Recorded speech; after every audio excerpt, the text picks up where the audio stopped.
बोलिए उमापते शिव शंकर भगवान की जय। जय भोलेनाथ। प्रिय भक्तगणों, आज आप सुनेंगे शिव महापुराण के तीसरे दिन की कथा। आज का प्रसंग है बिल्व पत्र, भस्म, रुद्राक्ष की महिमा। ऋषियों ने कहा, हे श्रेष्ठ मुनि, हमने पहले सुना है कि शिव को अर्पित नैवेद्य को अन्य लोगों को ग्रहण नहीं करना चाहिए। कृपया हमें इस विषय में तथा बिल्व के महालय के विषय में भी निश्चय पूर्वक बताइए। सूत जी ने कहा, हे ऋषियों, अब आप सभी ध्यान पूर्वक सुने। मैं प्रसन्नता पूर्वक सब कुछ समझाऊंगा। आप सभी जो शिव के पवित्र अनुष्ठानों को अपनाते हैं वे वास्तव में धन्य हैं। जो शिव भक्त शुद्ध और स्वच्छ हैं, जो अच्छे कर्मों का पालन करता है, दृढ़ निश्चयी है, उसे शिव का नैवेद्य ग्रहण करना चाहिए। उसे उन सभी विचारों को त्याग देना चाहिए जो विचार करने योग्य नहीं है। शिव जी के नैवेद्य के दर्शन मात्र से ही सारे पाप नष्ट हो जाते हैं। इसे ग्रहण करने पर क्षण भर में ही करोड़ों पुण्य प्राप्त हो जाते हैं। हजारों हवन व्यर्थ है, करोड़ों हवन व्यर्थ है। शिव का नैवेद्य खाने से शिव से एक रूपता प्राप्त होती है। यदि किसी परिवार में शिव का नैवेद्य सदस्यों को प्रिय हो जाए तो वह घर पवित्र हो जाता है तथा इससे अन्य घर भी पवित्र हो सकते हैं। शिव का नैवेद्य अर्पित करते समय उसे प्रसन्नता और विनम्रता के साथ ग्रहण करना चाहिए। शिव का स्मरण करते हुए उसे उत्सुकता पूर्वक खाना चाहिए। यदि कोई व्यक्ति शिव जी का नैवेद्य चढ़ाया हुआ समझकर उसे तुरंत ग्रहण करने में विलंब कर ले तो उसे पाप लगता है। यदि किसी को शिव का नैवेद्य लेने की इच्छा नहीं है तो वह पापियों का पापी है और निश्चित रूप से नरक में जाएगा। शिव पंथ में दीक्षा के बाद भक्त को लिंग प्रतिमा पर अर्पित खाद्य पदार्थों का सेवन करना चाहिए, चाहे वह हृदय में गर्भित हो या चंद्रशिला, चांदी, सोने आदि से बना हो। सभी लिंग प्रतिमाओं का नैवेद्य महान उपकारक माना जाता है और यह शुभ होता है। शैव पंथ में दीक्षा लेने के बाद भक्त को इसे खाना चाहिए। कृपया अन्य संप्रदायों में दीक्षा लेने वाले किंतु शिव भक्ति बनाए रखने वाले लोगों द्वारा शिव का नैवेद्य ग्रहण करने के संबंध में निर्णय को प्रसन्नता पूर्वक सुने। सालग्राम पत्थर से प्राप्त रसलिंग, पत्थर, चांदी, सोना, स्फटिक और रत्नों से बने लिंग, देवों और सिद्धों द्वारा स्थापित लिंग, कश्मीर लिंग और ज्योतिर्लिंग, शिव के नैवेद्य का सेवन चंद्रायण के अनुष्ठान के समतुल्य है। यहाँ तक कि ब्राह्मण की हत्या करने वाला भी यदि भगवान को अर्पित किए गए भोजन के बचे हुए हिस्से को खा लेता है तो उसके सारे पाप तुरंत ही नष्ट हो जाते हैं। वाण लिंग, धातु लिंग, सिद्ध लिंग, स्वयंभू लिंग तथा अन्य सभी मूर्तियों में शिव के सेवक चंड को अधिकृत नहीं किया गया है। जहाँ चंड अधिकृत नहीं है वहाँ भोग प्रसाद को मनुष्य भक्ति पूर्वक ग्रहण कर सकता है, लेकिन जहाँ चंड अधिकृत है वहाँ कोई भी मनुष्य भोग प्रसाद ग्रहण नहीं करेगा। यदि कोई व्यक्ति विधि पूर्वक स्नान करके 3 बार जल पीता है तो उसके द्वारा किए गए तीनों प्रकार के पाप शीघ्र ही नष्ट हो जाते हैं। जब वह सालग्राम लिंगा के संपर्क में होती है तो वह शुद्ध होती है और उसे ग्रहण किया जा सकता है, चाहे वह भोजन, आहुति हो, पत्ता हो, फूल हो, फल हो या जल हो। हे महर्षियों, इस प्रकार मैंने तुम्हें अन्न अर्पण करने का निर्णय बताया है। अब तुम भक्ति पूर्वक, ध्यान पूर्वक मेरी बात सुनो। मैं तुम्हें बिल्व का महालय बताऊंगा। यह बिल्व शिव का प्रतीक है। यह देवताओं द्वारा भी पूजित है। इसकी महानता को समझना कठिन है। इसे एक सीमा तक ही जाना जा सकता है। संसार में जो भी पवित्र स्थान है वह बिल्व की जड़ के नीचे स्थान पाता है। जो मनुष्य बिल्व पत्र की जड़ में लिंग रूप में महादेव की पूजा करता है वह शुद्ध आत्मा हो जाता है। वह निश्चित रूप से शिव को प्राप्त करता है। जो मनुष्य बिल्व पत्र की जड़ में जल डालकर अपने सिर पर जल चढ़ाता है वह पृथ्वी के सभी पवित्र जल में स्नान कर लेता है। वह वास्तव में पवित्र है। बिल्व वृक्ष के नीचे जल से भरा हुआ कुंड देखकर शिव जी अत्यंत प्रसन्न होते हैं। जो मनुष्य बिल्व वृक्ष की जड़ की पूजा करता है, गंध और पुष्प अर्पित करता है, वह शिवलोक को प्राप्त करता है। उसका सुख बढ़ता है, उसका परिवार फलता फूलता है। जो व्यक्ति बिल्व वृक्ष की जड़ में श्रद्धा पूर्वक दीप जलाता है उसे सत्य का ज्ञान हो जाता है और वह शिव में लीन हो जाता है। जो मनुष्य कोमल कपोलों से युक्त बिल्व वृक्ष की पूजा करता है वह पापों से मुक्त हो जाता है। यदि कोई मनुष्य बिल्व वृक्ष की जड़ में शिव भक्त को भक्ति पूर्वक भोजन कराता है तो उसे सामान्य से करोड़ों गुना अधिक फल मिलता है। जो व्यक्ति बिल्व वृक्ष की जड़ में दूध और घी में पका हुआ चावल शिव भक्त को दान करता है वह कभी दरिद्र नहीं होता। हे ब्राह्मणों, इस प्रकार मैंने तुम्हें शिव जी की लिंग प्रतिमा की पूजा की विधि उनके सभी विभागों तथा उपविभागों सहित बताई है। यह 2 प्रकार की है। एक उन लोगों के लिए जो सांसारिक कार्यों में सक्रिय रूप से लगे हुए हैं और दूसरी उन लोगों के लिए जिन्होंने वास्तव में उसका त्याग कर दिया है। जो लोग सांसारिक कार्यों में लगे हुए हैं उनकी पूजा से सभी मनोकामनाएं पूर्ण होती हैं। उन्हें बर्तन में बैठकर पूरी पूजा करनी चाहिए। अभिषेक के अंत में पके हुए चावल की थाली को भोग के रूप में चढ़ाना चाहिए। पूजा के अंत में लिंग प्रतिमा को घर में अलग से एक शुद्ध डिबिया में रखना चाहिए। जिसने संसार त्याग दिया है उसे कर पूजा करनी चाहिए। उसे देवता को अपनी भोजन अर्पित करना चाहिए जिसे वह स्वयं ग्रहण करने का आदी है।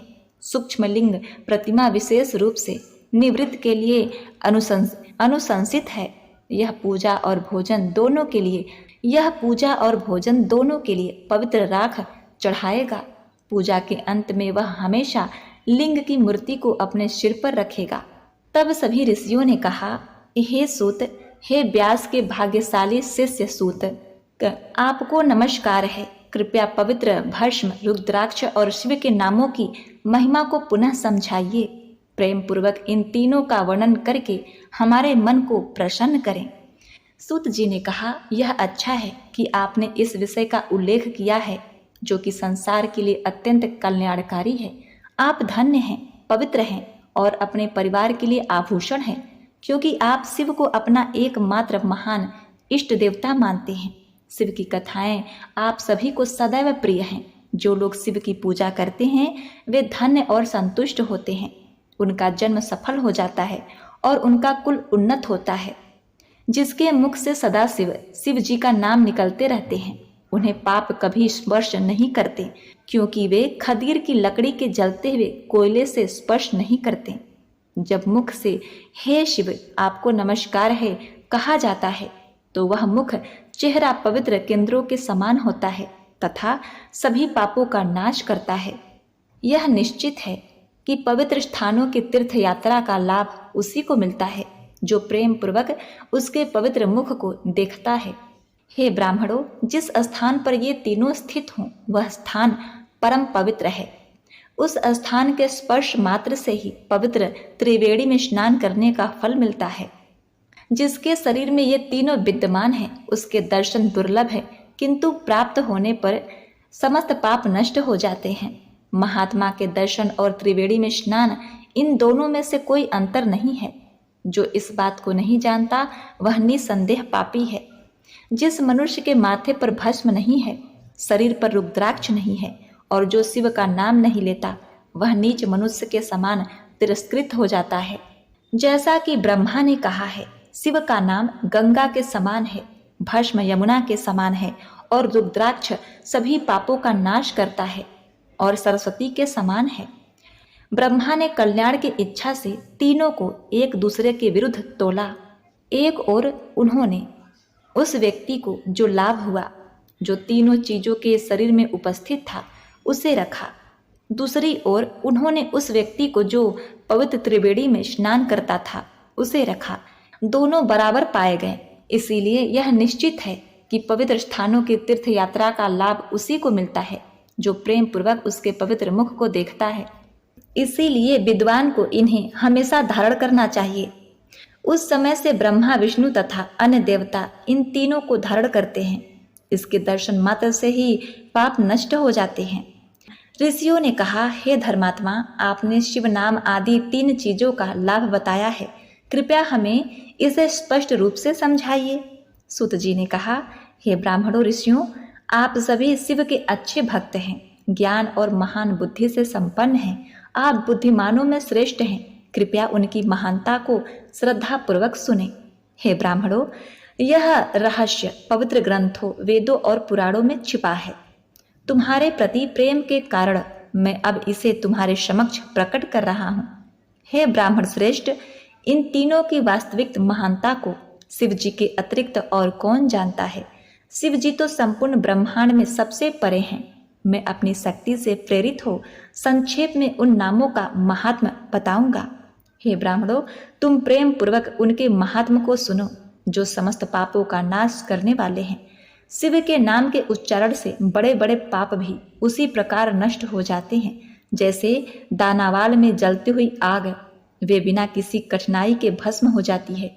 यह सत्य है, निसंदेह सत्य है। हे शौनक, पापों से उत्पन्न अनेक प्रकार के दुखों का शमन केवल शिव जी के नाम लेने से ही हो सकता है, अन्य किसी भी उपाय से नहीं। जो मनुष्य संसार में शिव नाम के जप में भक्ति पूर्वक संलग्न रहता है, वही वास्तव में वेदों का अनुयायी, पुण्य आत्मा और धन्य विद्वान है। हे मुनि, जो लोग शिव के नाम से जप की प्रभावकारिता पर पूर्ण विश्वास रखते हैं, उनके विभिन्न पवित्र अनुष्ठान तत्काल फलदायी होते हैं। हे मुनि, संसार में मनुष्यों द्वारा इतने पाप नहीं किए जाते जितने शिव के नामों से नष्ट हो जाते हैं। हे मुनि, मनुष्यों द्वारा जपे गए शिव के नाम से ब्राह्मण हत्या जैसे असंख्य पापों का तुरंत नाश हो जाता है। जो लोग शिव नाम की नाव का सहारा लेकर संसार सागर को पार कर जाते हैं, वे निश्चित रूप से उन पापों को नष्ट कर देते हैं जो संसार के मूल कारण हैं। हे महामुनि, सांसारिक अस्तित्व के मूल पापों का नाश शिव के नाम रूपी परसे से ही होता है। शिव नाम का अमृत उन लोगों को पीना चाहिए जो पाप की अग्नि से दुखी और जल रहे हैं। इसके बिना अग्नि की अग्नि से जल रहे लोगों को शांति नहीं मिल सकती। जो लोग शिव के नाम की अमृत वर्षा से भीगे हुए हैं, वे संसार रूपी अग्नि के बीच में भी अस्वस्थ महसूस नहीं करते। जिन महान आत्माओं ने शिव जी के नामों में महान भक्ति प्राप्त कर ली है तथा उनके समान अन्य लोग तुरंत ही पूर्ण मोक्ष प्राप्त कर लेते हैं। हे महामुनि, समस्त पापों का नाश करने वाली शिव नाम की भक्ति केवल उसी को प्राप्त हो सकती है जिसने अनेक जन्मों में तपस्या की हो। मोक्ष केवल उसी को सुलभ है जिसकी शिव नामों में अनन्य और अखंड भक्ति है। मैं इस पर विश्वास करता हूँ।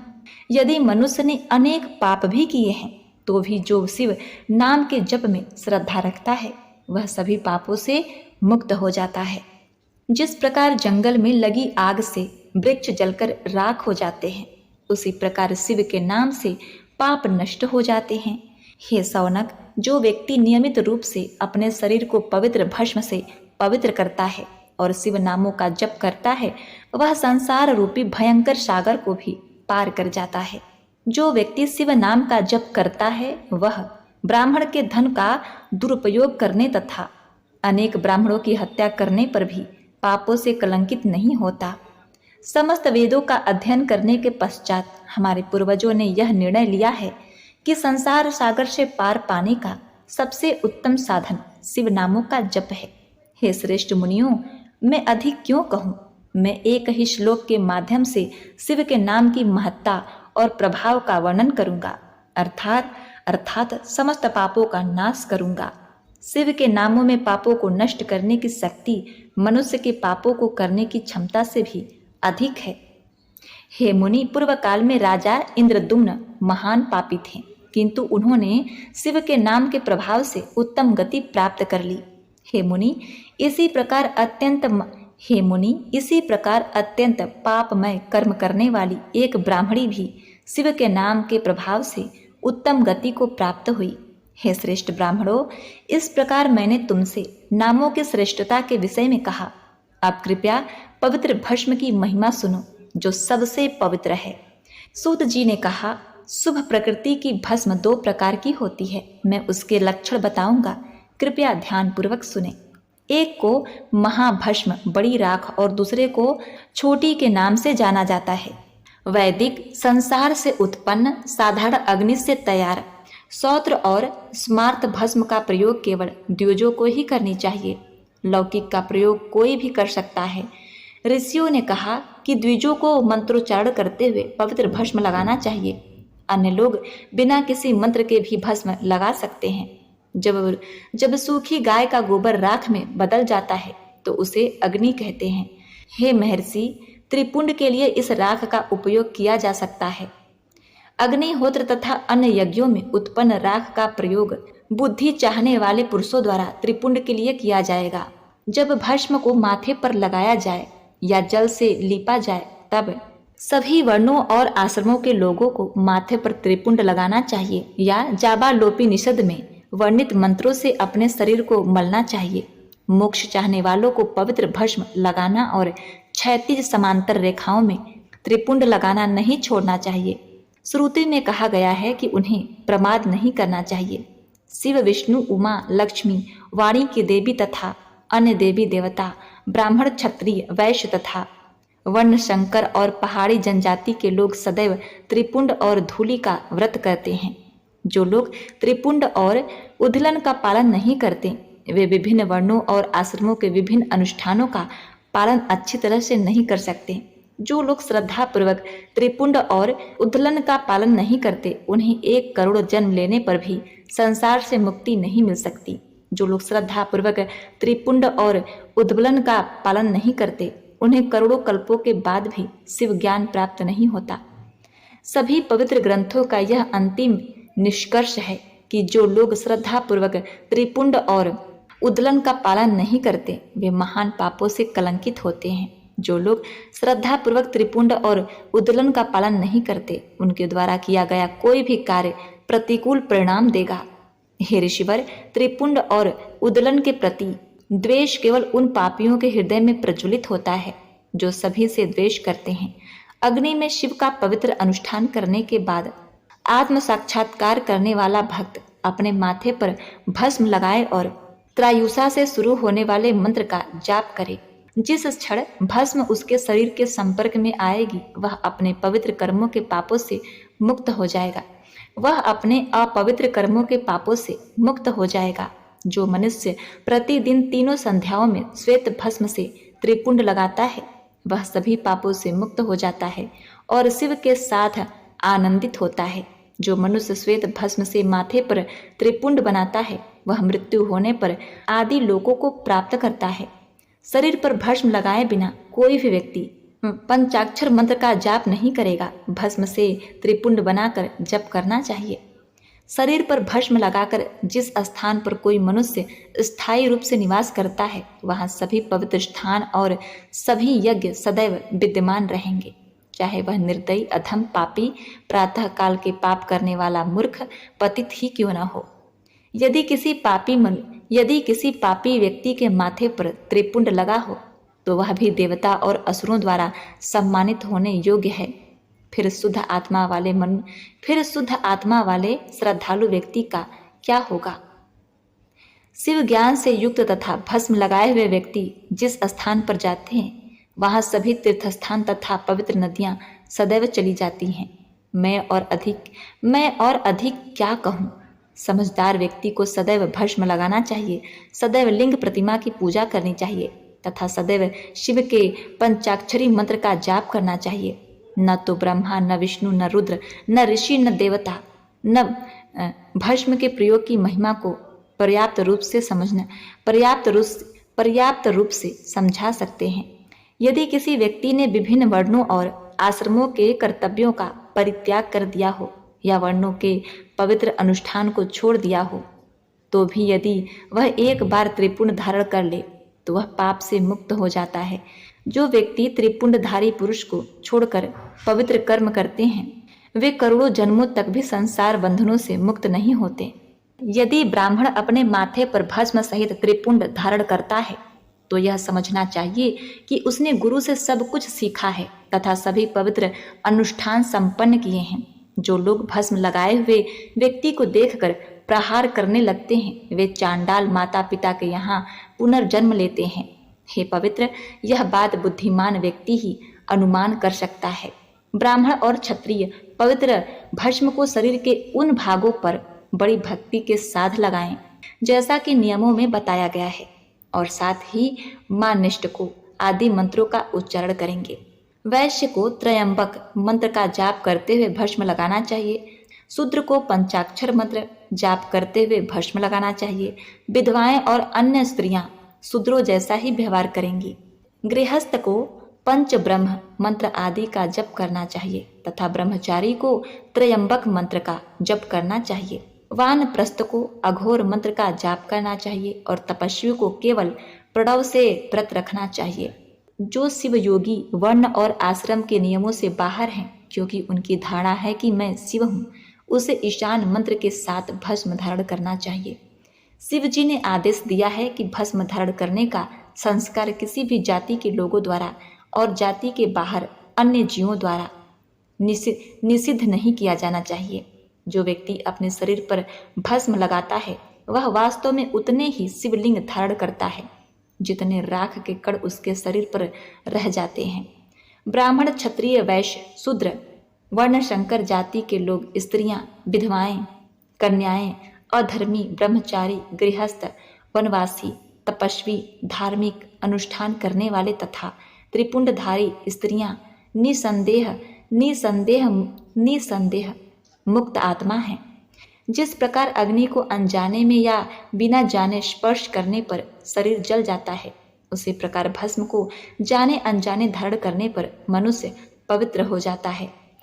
कोई भी मनुष्य भस्म लगाए बिना या रुद्राक्ष धारण किए बिना एक बूंद भी न खाए पिएगा, चाहे वह गृहस्थ हो, वानप्रस्थ हो या तपस्वी, चतुर्वर्णी हो या वर्ण संकर। यदि वह खाता या पीता है तो वह पापी बनता है और नरक में जाता है। यदि चतुर्वर्णी मनुष्य गायत्री का जाप करता है या यदि कोई तपस्वी प्रणव का जप करता है तो वह मुक्त हो जाता है। जो लोग त्रिपुंड की निंदा करते हैं वे वास्तव में शिव की निंदा करते हैं।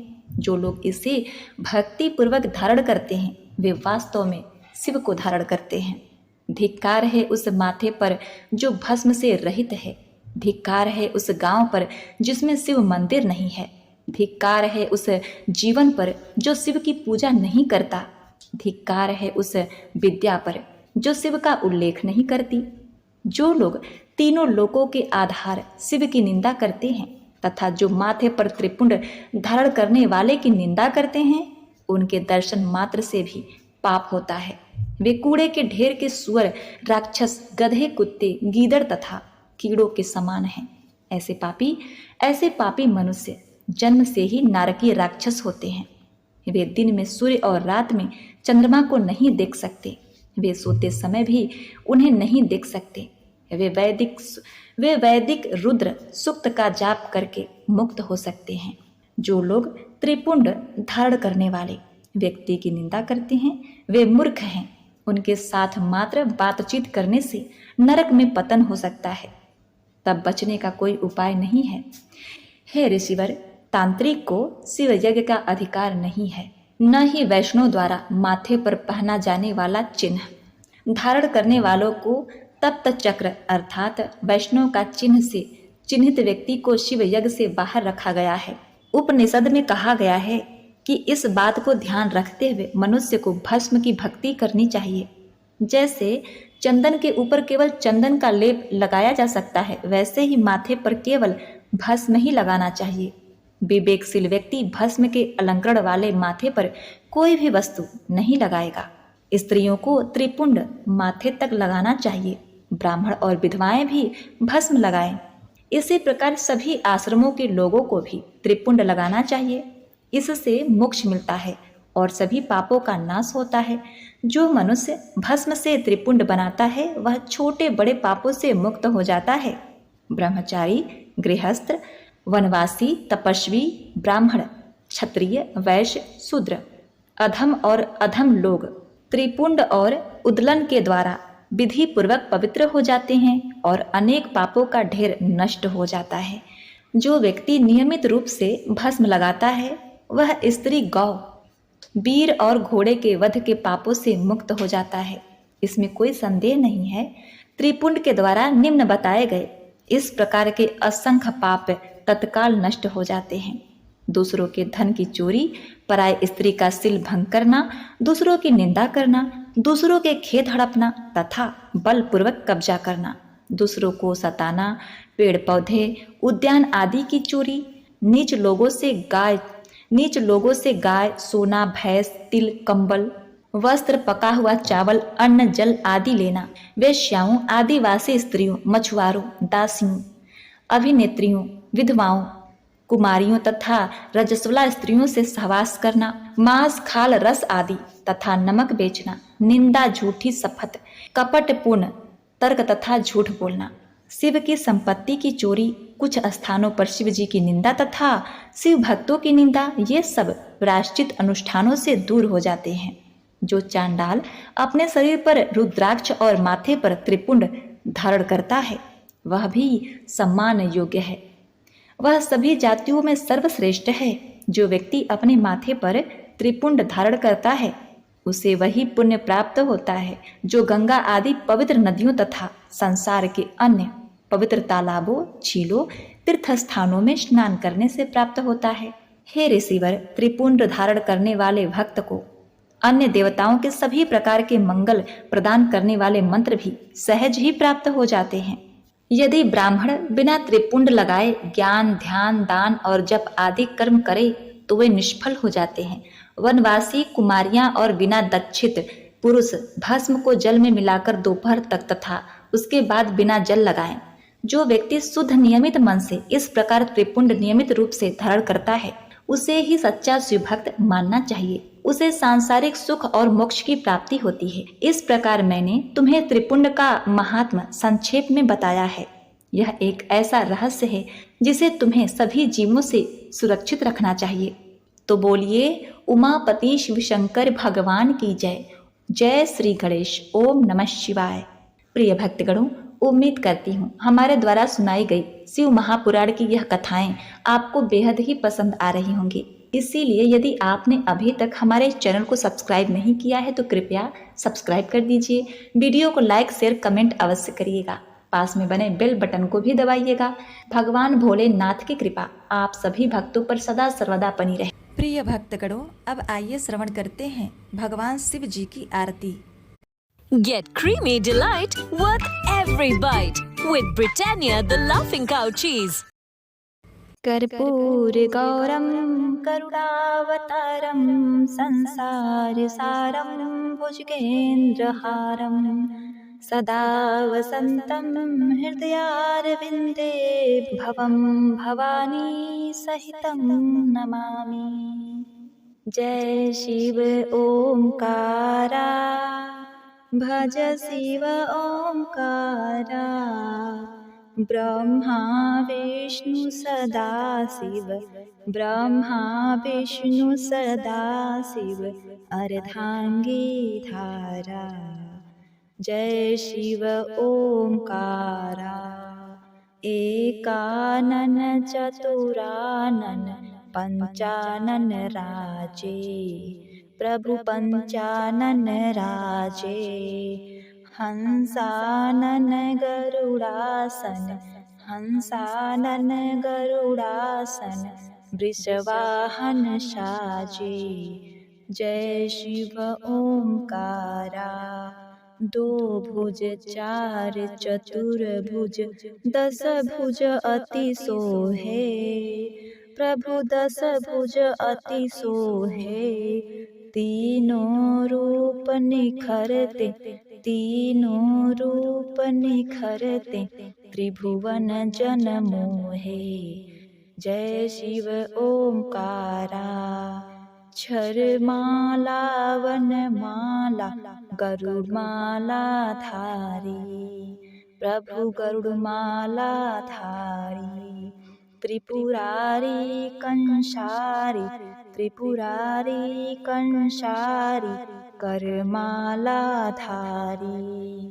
जय शिव ओंकारा वेतांबर पीतांबर बाघंबर अंगे प्रभु बाघंबर अंगे सनकादिक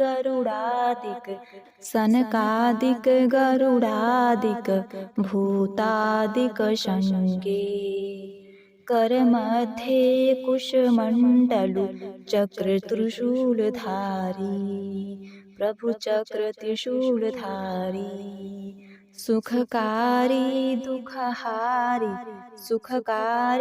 दुखहारी जगपालनकारी। ओम जय शिव ओंकारा ब्रह्मा विष्णु सदाशिव जानत अविवेका प्रभु जानत अविवेका प्रणवाक्षर में शोभित ये तीनों एका। जय शिव ओंकारा। त्रिगुण स्वामी की आरती जो कोई नर गावे प्रभु जो कोई नर गावे भजत शिवानंद स्वामी मन वांछित पावे। जय शिव ओंकारा जय शिव ओंकारा भज शिव ओंकारा। ब्रह्मा विष्णु सदाशिव अर्धांगी धारा। जय शिव ओंकारा।